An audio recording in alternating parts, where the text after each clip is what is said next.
1895년 12월 28일 프랑스의 작은 카페. 카페에는 최초의 영화를 보러 온 사람들로 가득 차 있었습니다. 카페벽 한쪽에 설치된 스크린으로 영화가 상영되기 시작했는데요. 그런데 사람들은 소스라치게 놀라며 도망치기 시작했고 카페 안은 혼비백산이 됩니다. 과연 무슨 일이 있었던 걸까요?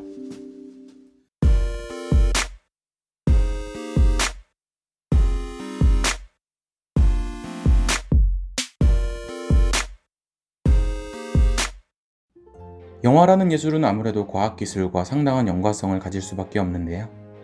영화기술의 시작은 바로 토마스 에디슨입니다. 에디슨은 키네토스코프라는 1인용 영상기를 만들었는데요. 지금 사진에서 보시는 것처럼 작은 구멍을 통해 영상을 볼 수 있었습니다.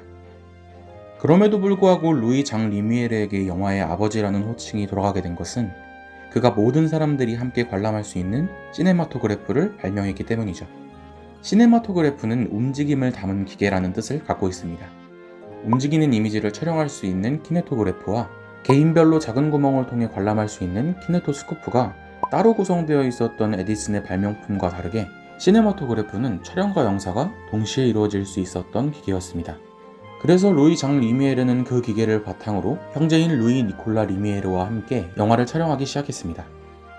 1895년 12월 28일 프랑스의 작은 카페에서는 열차에 도착, 공장을 나서는 노동자들, 물 뿌리는 정원사, 이외에도 여러 작품이 상영되었습니다. 주로 일상이 담긴 작품들이었죠. 작품들의 러닝타임은 30초에서 50초 정도 되었고 모두 고정된 카메라로 한 쇼트에 찍은 장면들이었습니다. 가장 처음 상영되었던 것이 열차의 도착이었는데요. 영화의 기술적 원리에 대해 전혀 몰랐던 관객들은 달려오는 기차의 모습을 보고 열차가 카페 안으로 들어오는 것으로 착각하며 놀라 도망치게 된 것이죠. 그렇게 영화라는 거대한 예술은 요란하게 시작을 알렸습니다. 어쩌면 이러한 관객의 반응은 영화라는 시각예술이 가진 큰 핵심을 보여주는 듯 합니다. 우리는 영화를 관람할 때 허구와 현실을 구분하기 어려워지곤 하는데요. 하지만 영화가 끝나면 우리는 그 부분을 명확하게 할 수 있게 되죠. 다시 말하자면 영화는 우리에게 현실성과 환상성을 동시에 느끼게 하는 예술입니다. 그렇다고 해서 영화가 우리 삶에 전혀 영향을 미치지 않는 것은 아닙니다. 어떤 사람의 관점을 완전히 바꿔놓기도 하고 인생에 큰 변화를 주기도 하죠. 이러한 영화의 특징들이 열차의 도착에 대한 관객의 반응에서 아주 잘 드러났다고 생각합니다.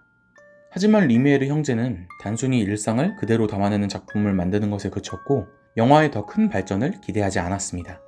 루이 장 리미에르는 영화는 과학적 호기심으로만 활용될 수 있을 뿐 상업적인 미래는 없을 것이라고 말했으며 1905년 이후 영화 제작을 완전히 중단했다고 합니다.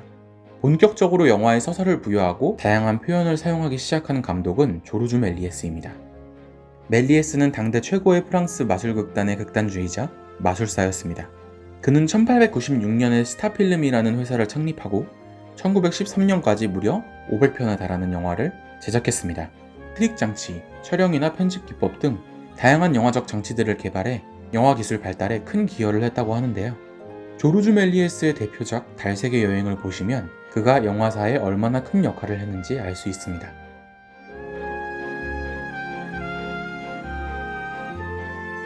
이 영화는 1902년에 만들어졌으며 최초의 SF 영화로 불리고 있는데요. 러닝타임은 13분이고 광대나 가수, 댄서 등이 배우로 고용되었다고 합니다. 풍부한 상상력과 다양한 마술적 표현들로 관객의 눈을 사로잡는 그의 작품들. 영화에 대한 멜리에스의 사랑 덕분에 극영화는 기반이 잡히기 시작했고 그 이후로 지금까지 큰 발전을 이루며 극영화는 영화의 주류로 자리 잡았습니다. 여러분은 영화의 탄생에 대한 이야기를 들으시면서 어떤 생각을 하셨나요? 다음에도 재미있는 영화 이야기로 찾아뵙겠습니다. 좋아요와 구독 한 번씩 부탁드릴게요.